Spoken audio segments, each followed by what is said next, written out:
saya persilakan Pak Joko untuk membagikan pengalamannya maupun inspirasinya, yang mudah-mudahan adik-adik kita bisa mengambil hikmah supaya lebih banyak orang Indonesia tampil di luar negeri.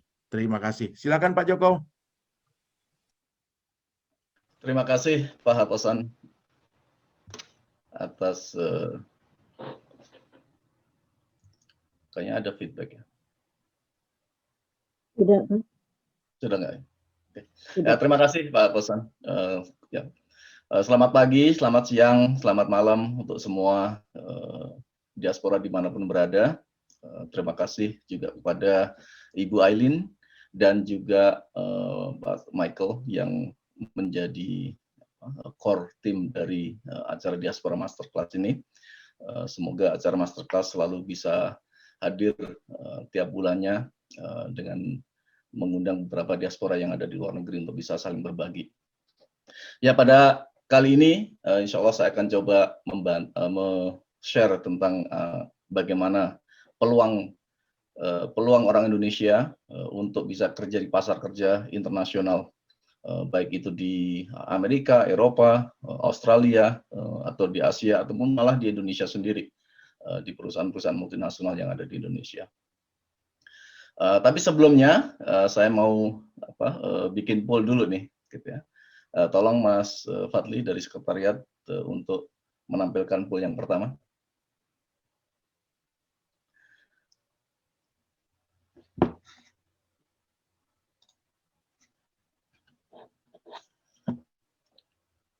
Jadi saya ingin tahu bagaimana, apakah rekan-rekan semuanya mengikuti, kapan terakhir kali mengikuti pelatihan, baik itu pelatihan online atau yang in-house training.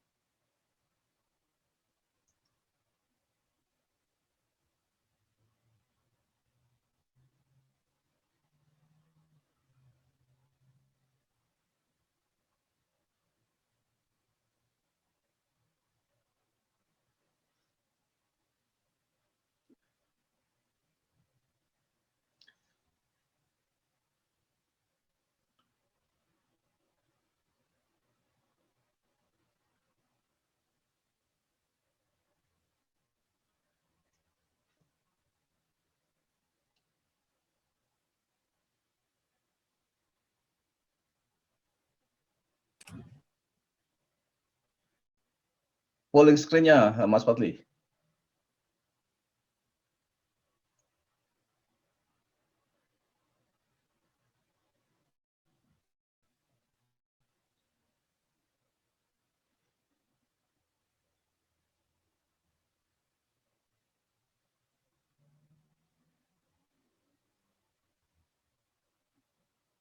Mungkin diteruskan dulu, Pak Joko. Lanjut aja ya. Oke.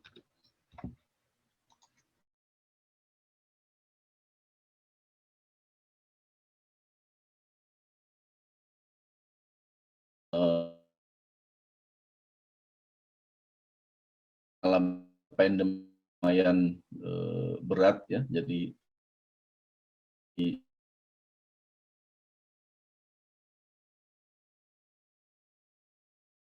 sekali di negara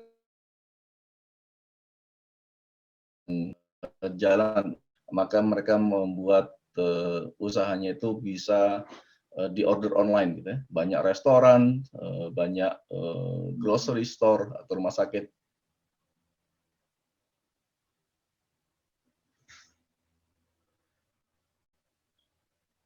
Sebentar.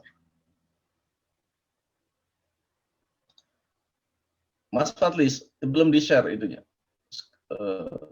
presentasinya.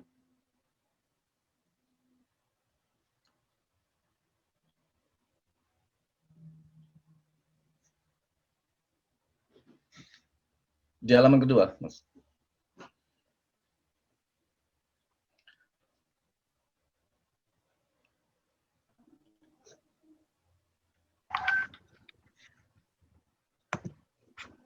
Ini yang share siapa nih, Pak Busan?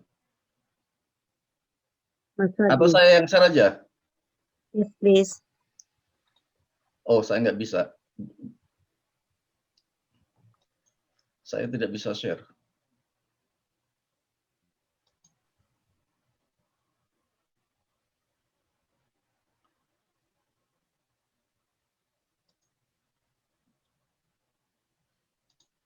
Sebentar Pak Joko akan dibantu oleh Michael.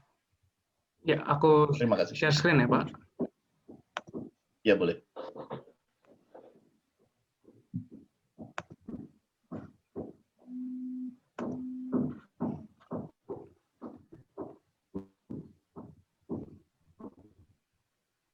Apakah kelihatan Pak Joko? Ya, sudah. Terima kasih, Michael. Ya, jadi laju adopsi teknologi, kemudian juga hilangnya banyak jenis profesi. Jadi banyak sekali perusahaan-perusahaan yang tutup dan juga gulung tikar. Dan juga di samping pekerjaan yang juga semakin tidak relevan. Di samping itu juga munculnya jenis profesi-profesi baru. Ya. Kita lihat dalam beberapa tahun terakhir, ya. Kayak di Indonesia contohnya Gojek, kemudian Grab yang mengalahkan taksi-taksi tradisional. Ya. Kemudian juga cara belajar kita, gitu. Cara belajar kita juga berubah, gitu.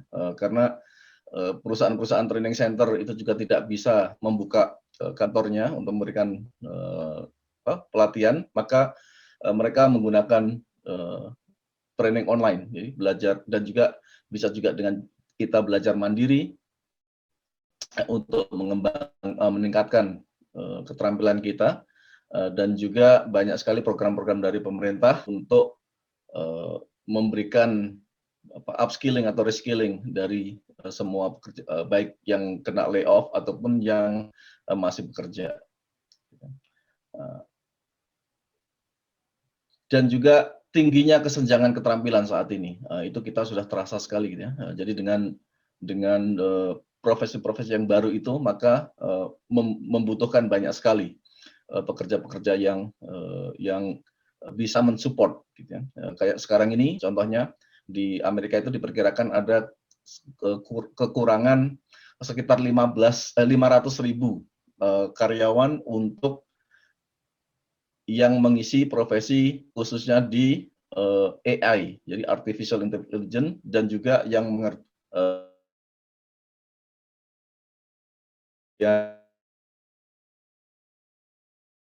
IoT, gitu.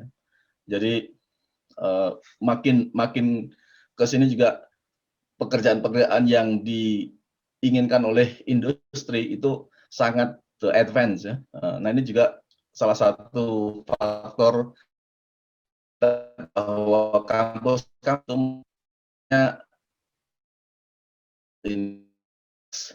pembuatan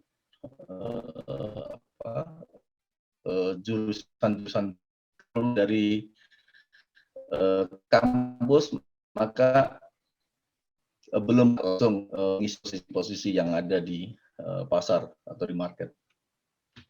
Kemudian next. Nah, profesi masa depan itu seperti apa, gitu ya? Jadi banyak sekali kita lihat bahwa sekarang itu motorized, ya. Jadi yang tadinya dilakukan dengan maka semua ini sudah banyak sekali yang dilaksanakan dengan komputer. Itu tidak perlu lagi tanda tangan, gitu.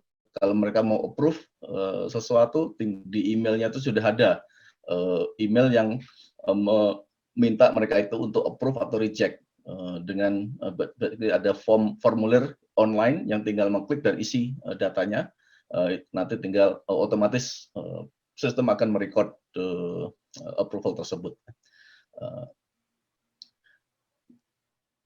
Nah, bagaimana kita menyikapi, gitu ya, dengan hal yang tadinya itu dilakukan di computerized, maka tentunya kira-kira ke depannya itu akan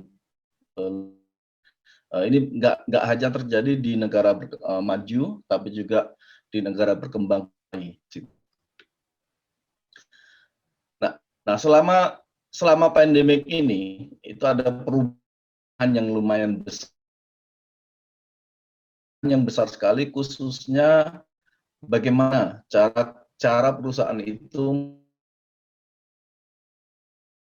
pandemik, maka semua karyawan itu kemungkinan dan sama pandemi ini dibalik, yang datang ke kantor itu cuma 10% saja,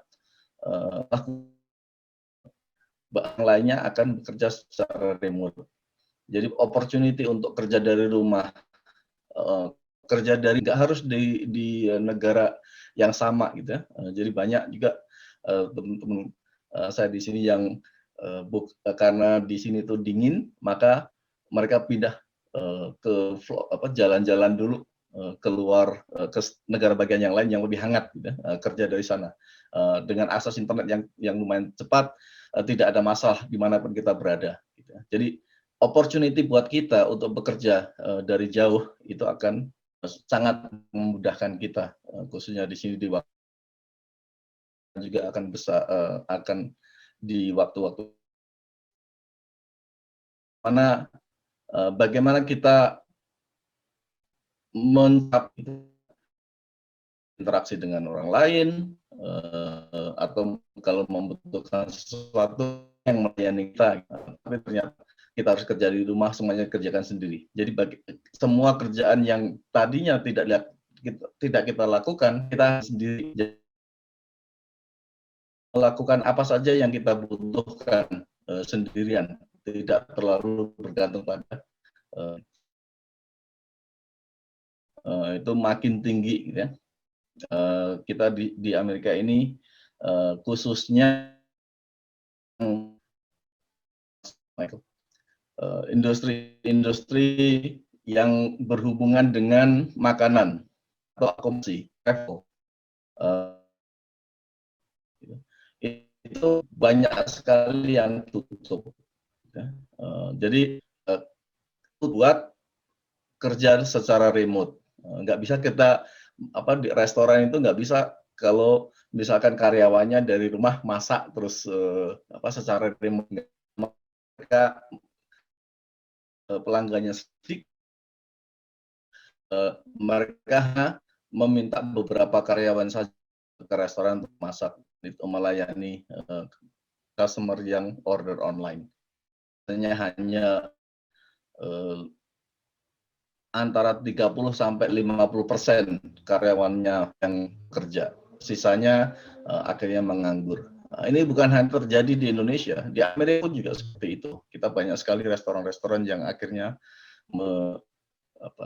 meminta karyawannya, memberhentikan karyawannya, termasuk salah satunya istri saya sendiri, juga kena impact karena industri food, karena mau tutup, ya. Jadi akhirnya nggak bekerja.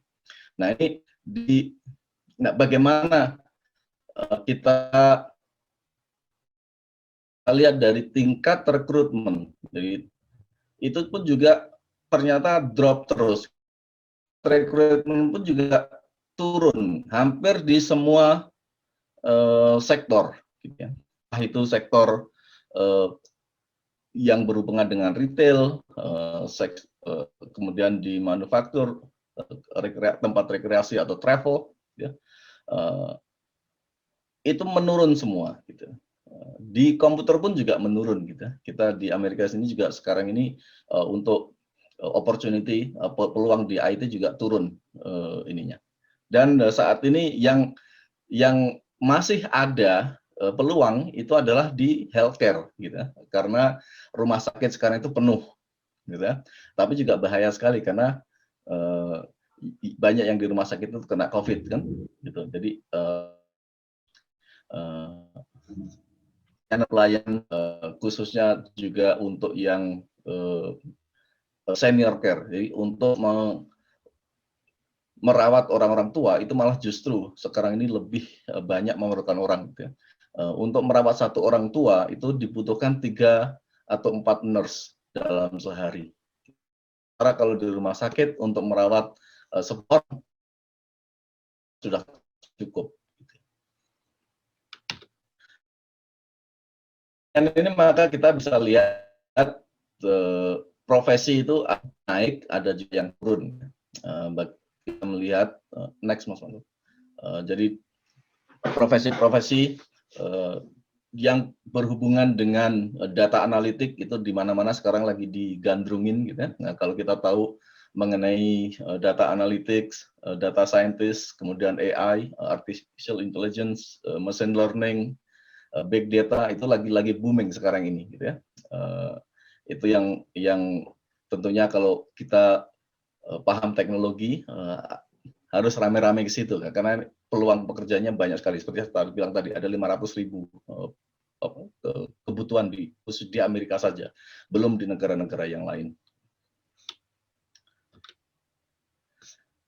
Nah, ini akhirnya apa? Membuat kita ada transisi gitu ya, ada transisi profesi gitu ya. Jadi profesi-profesi yang sebelumnya itu kita tahu gitu, itu banyak sekali profesi-profesi itu yang menghilang gitu ya. Menghilang karena apa? Karena memang peluangnya berkurang atau sudah tidak relevan lagi dengan masa sekarang gitu ya. Jadi kita harus siap juga gitu dengan ganti profesi gitu ya. Kalau memang saat ini mungkin passion saya di IT gitu ya. Tapi begitu melihat mungkin peluang saya kok makin sedikit atau kompetisinya makin banyak gitu, ya harus memikirkan kira-kira profesi apa yang saya suka, yang saya punya passion gitu ya, punya kesabaran di situ ya. Karena kalau kita kerja nggak ada passion tentunya juga akan membuat hati kita nggak nyaman ya selama bekerja gitu. Ya, nah,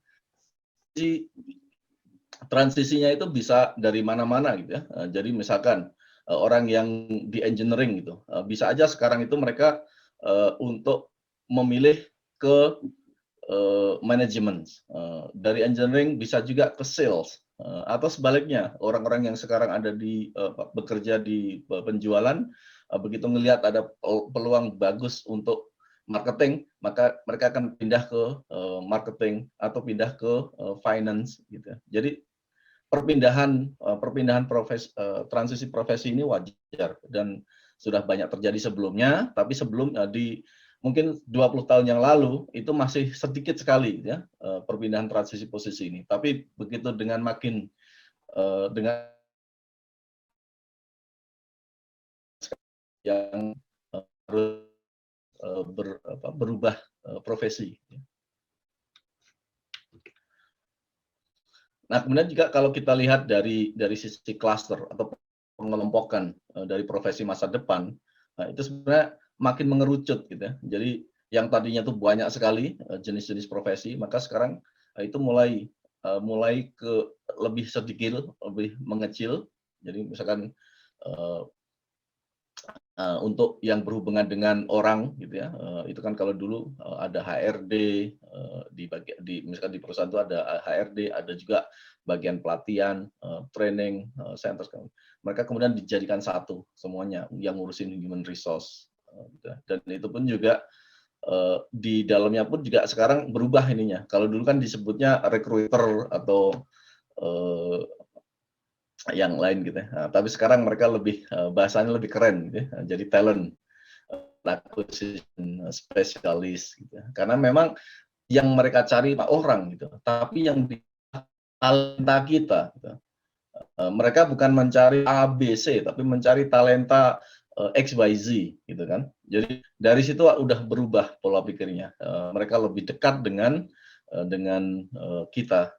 Jadi nanti untuk kesempatan yang mendatang, insya Allah Pak Alposan akan mengulas banyak ya tentang bagaimana talent acquisition atau recruiter itu bekerja. Nah, ada ini karena poolnya nggak bisa gitu, jadi saya skip aja poolnya. Kita langsung ke ini aja ke profil negara dan industri. Pak, izin poolnya udah bisa Pak?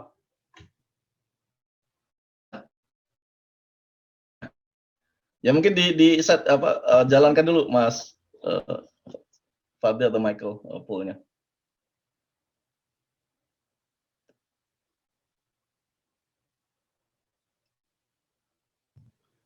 Ya, sudah Pak. Oh, satu-satu aja, jangan semua.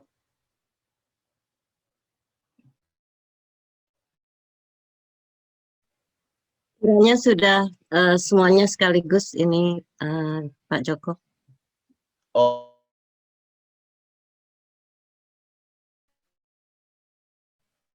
ya silakan saya kasih waktu 1 menit untuk mengisi pollingnya.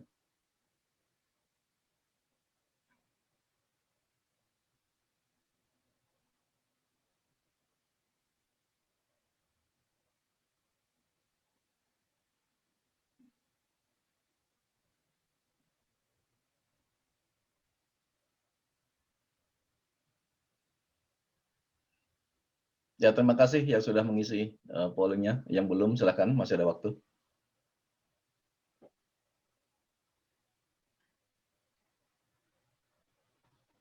Sudah hampir 100% semua, Pak.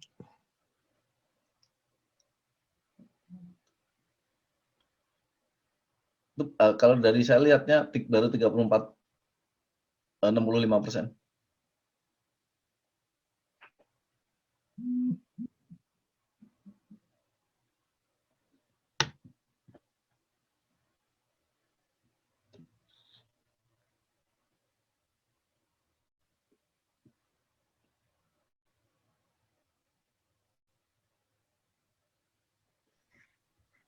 Sambil mereka ngisi, bisa Joko teruskan aja ya? Oke. Jadi saya mau lihat ini ya, apa hasilnya Oh, ini juga. Oke. Jadi bagaimana mana tempat-tempat mana yang diminati. Ya, selanjutnya saya akan memberikan informasi sedikit mengenai beberapa negara yang saya pilih ini. Jadi saya pilih yang dari Australia, kemudian the Middle East, kemudian dari Eropa, di Amerika, dan juga di Indonesia, gitu ya. Jadi sebagai perbandingan. Jadi apa perkembangan peluang profesi ini. Jadi tentunya ada yang kita dari rekan-rekan semua pengen ke luar negeri, tapi juga kita bisa lihat apakah juga itu peluang yang ada itu juga peluang ada di Indonesia juga, gitu ya. Dan juga kalaupun memang belum ada, bagaimana kita juga bisa membuat opportunity itu menjadi sebuah usaha di Indonesia nantinya. Jadi kita lihat di Australia, gitu. Australia negara maju, gitu ya. Jadi apa yang diperlukan di Australia itu akan berbeda dengan apa yang diperlukan di Saudi, ya. Apa yang diperlukan di Indonesia itu berbeda-beda, gitu. Jadi di sini profesi-profesi ini yang tadi saya sebutkan beberapa, gitu, hampir di negara-negara maju itu ada sedikit kesamaan, gitu. Kesamaannya apa? Bahwa mereka itu mencari orang-orang yang mempunyai daya analisa yang tinggi, gitu, dan inovasi. Gitu. Negara maju itu kenapa bisa maju? Karena mereka selalu berinovasi. Nah, kemudian untuk mencari orang yang mempunyai analisa yang tinggi, itu juga kita juga melihat bahwa mereka juga memberikan ada baik itu karyawan yang sekarang bekerja di perusahaan itu, atau juga kepada organisasi-organisasi di luar untuk memberikan pelatihan-pelatihan, gitu ya. Sekarang ini banyak sekali, apalagi khususnya di musim pandemik ini, gitu ya. Itu banyak sekali tempat-tempat yang menawarkan pelatihan-pelatihan gratis online, gitu ya. Nah, sementara yang mengisi kontennya itu bukan lagi instruktur-instruktur yang mereka memang sebelumnya bekerja di instansi pelatihan itu, tapi malah justru profesional seperti saya dan juga banyak teman-teman saya, itu mereka itu mengisi konten dari pelatihan-pelatihan tersebut. Jadi yang lebih applicable di perusahaan, di industri, gitu ya. Dan juga tentunya orang-orang yang di tempat training itu, instruktur itu, mereka juga nggak tahu lebih detail, gitu ya. Mereka tahunya hanya big picture saja. Kita malah justru yang tiap hari bergelut di situ, maka kita tahu bagaimana ke depannya. Critical thinking, gitu, kemudian kreativitas, dan juga desain teknologi, ini udah mulai merambah kemana-mana, gitu. Nggak peduli apakah itu di industri di industri manufaktur atau di high tech teknologi. Bahkan juga sekarang itu juga di pertanian pun juga sudah memanfaatkan teknologi-teknologi yang high tech. Nah, saya katakan bahwa di Australia itu kayak ada feedback tiap lagi. Bisa di-mute, Mas Fadli.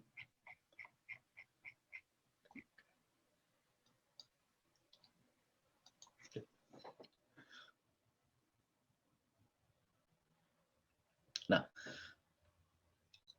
jadi khususnya untuk saya lihat di sini, saya tampilkan di sini di Indonesia yang diperlukan khususnya di Indonesia kalau kita mau tetap mencari peluang pekerjaan di Indonesia itu kreativitas itu lebih diutamakan, gitu ya. Karena apa? Karena memang saat ini kita tuh banyak tertinggal, gitu ya. Kalau dibandingkan dengan negara maju itu sudah sampai bulan kita masih di bumi, gitu, di Indonesia itu. Makanya kita harus berusaha semaksimal mungkin untuk bisa mengejar ketertinggalan itu. Kita harus mempunyai orang-orang yang mempunyai kreativitas tinggi dan juga punya inisiatif, gitu ya. Kemudian juga harus mencari orang-orang yang mempunyai daya yang tinggi, gitu ya, memecahkan masalah, gitu ya. Banyak sekali masalah-masalah yang ada, kelihatannya tuh sudah kayak benang ruwet, gitu. Tapi kalau semua orang bilang, oh, benangnya udah ruwet, udah susah untuk dibenerin, itu maka masalah nggak akan kemana-mana, gitu ya. Masalah nggak akan lari dari kita, gitu. Tapi ketika kita mencari orang-orang yang melihat bahwa oh ini memang benangnya ruwet tapi ada jalur-jalur yang bisa dibenerin, gitu ya, urut satu persatu. Nah, orang-orang seperti itu yang diperlukan saat ini di Indonesia untuk bisa mengejar ketertinggalan.